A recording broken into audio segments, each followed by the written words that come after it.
The ropes are shaking. Maxine Dupree is down. The referee's hand slaps the mat once, twice, 3 times, and Becky Lynch's music hits. But wait. Something's wrong here. Very, very wrong. Did you see it? That split second where Becky's boot found the middle rope, where her fingers wrapped around that rubber-coated steel like a lifeline, where she stole a victory that didn't belong to her? Because if you missed it, you missed everything. You missed the moment Rebecca Quinn stopped playing a character and became something we haven't seen from her in years. Something real.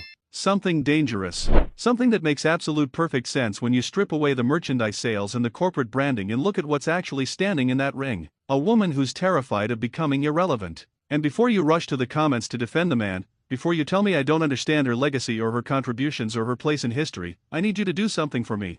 I need you to watch this entire breakdown, because by the end of this, you're going to see Becky Lynch differently. You're going to understand why this heel turn isn't just working, it's the most compelling character work she's done since she climbed a ladder and held 2 belts above her head at WrestleMania. And if you agree with even half of what I'm about to show you, hit that subscribe button, because we're diving deep into the psychology of desperation, the art of villainy, and why sometimes the heroes we love need to become the villains we love to hate. Let's talk about that match. Becky Lynch versus Maxine Dupree. On paper, it shouldn't even be close. A multi-time champion, a WrestleMania main eventer, a woman who's held every title available to her against someone who's still building her resume. But that's exactly the point, isn't it? That's exactly where the fear lies. Because Maxine Dupree represents something Becky Lynch can never be again. Young, hungry, on the way up instead of fighting to stay relevant. And you could see it. God, you could see it in every single frame of that match. Watch Becky's face during the opening lockup. Forget the technical execution for a second. Look at her eyes.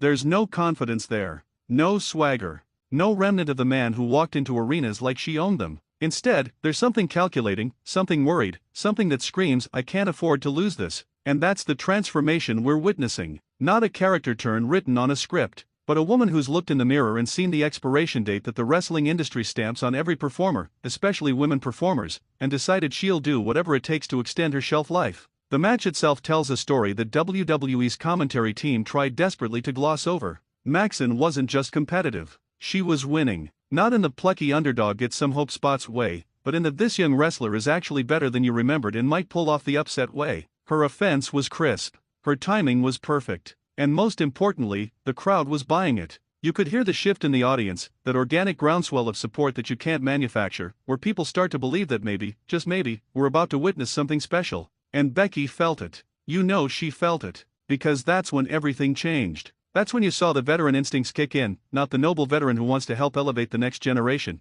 but the veteran who remembers what it's like to be overlooked, to be pushed aside, to watch younger talent get the opportunities you're still chasing. Watch the sequence at the 8-minute mark. Maxine hits a beautiful dropkick. Becky goes down. And for just a fraction of a second, there's panic on Becky's face. Not selling. Actual panic. The kind of expression that breaks kayfabe because it's too real to be anything else. Now let's get to the finish, because this is where it gets truly fascinating. The manhandle slam. Becky's finish. The move that's supposed to put anyone away. She hits it. Goes for the cover. And Maxine kicks out at 2.5.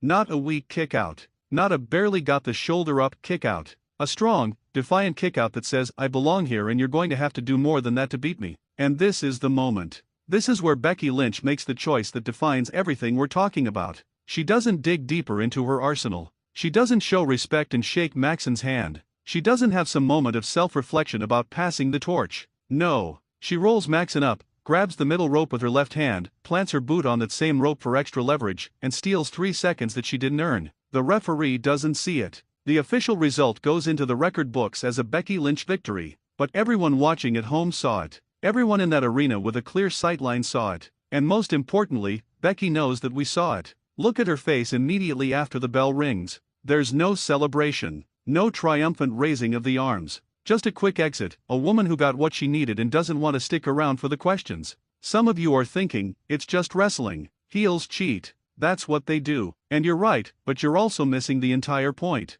When a cartoonish heel cheats, it's performative. It's theatrical. They want you to see them cheat so you'll boo them. But when Becky grabbed those ropes, it wasn't performative. It was practical. It was a woman solving a problem by any means necessary. It was authentic desperation, and authentic desperation is what makes a compelling villain. Because here's what WWE has stumbled into, whether intentionally or accidentally. They've created a heel character that actually has legitimate motivation rooted in reality. Becky Lynch isn't evil because she wants to take over the company or destroy everyone in her path or any of the other generic heel motivations that get recycled every few months. She's become villainous because she's afraid. She's afraid that the business she sacrificed everything for is ready to move on without her. She's afraid that the next generation isn't just coming, they're already here, and they're better than she was at their age. She's afraid that all the "we're not worthy" chance and "you deserve it" moments are in the past tense, not the present. And fear makes people do terrible things. Fear makes people compromise their values.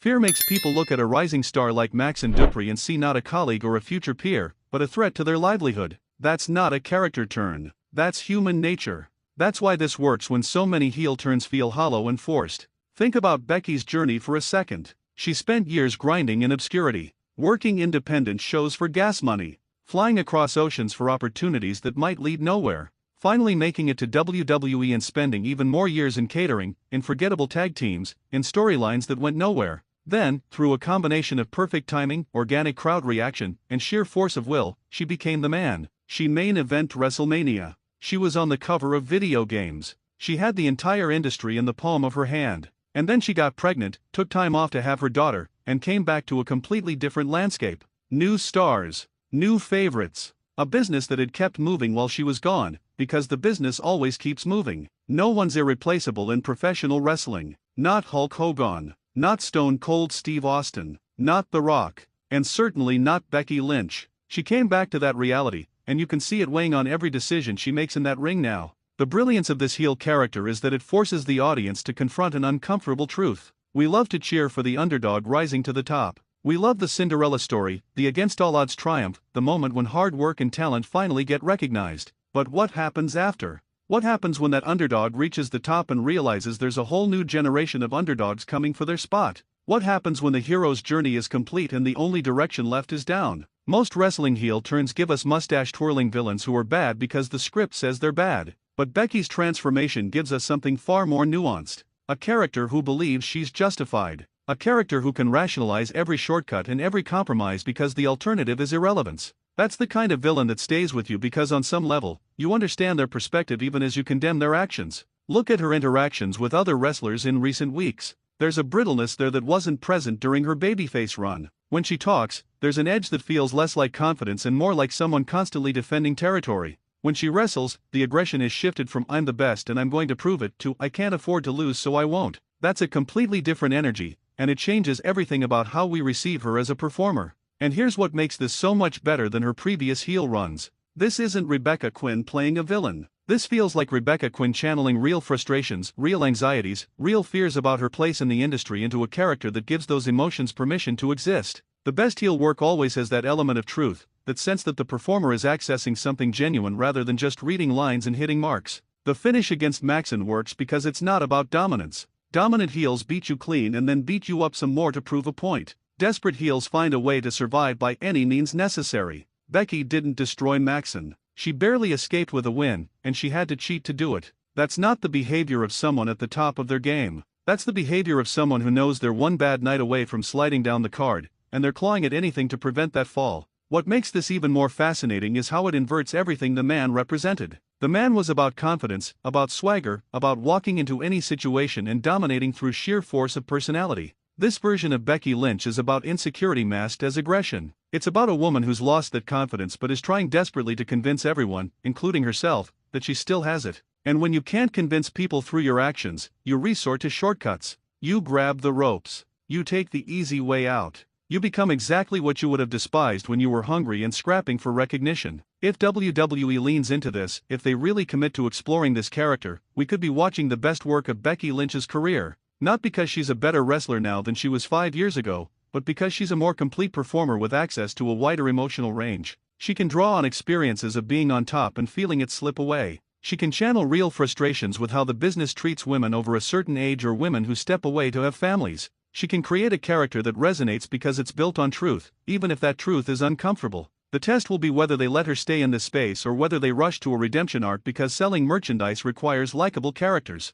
But right now, in this moment, we have something special. We have a villain who makes sense. A villain with clear motivation. A villain who isn't wrong about the threat she faces, just wrong about how she chooses to respond to it. That's sophisticated storytelling, and it deserves sophisticated analysis. So when you go back and watch that match against Maxon, don't just watch it as a wrestling match. Watch it as a character study. Watch the body language. Watch the facial expressions. Watch the progression from attempted dominance to grudging respect to panic to compromise.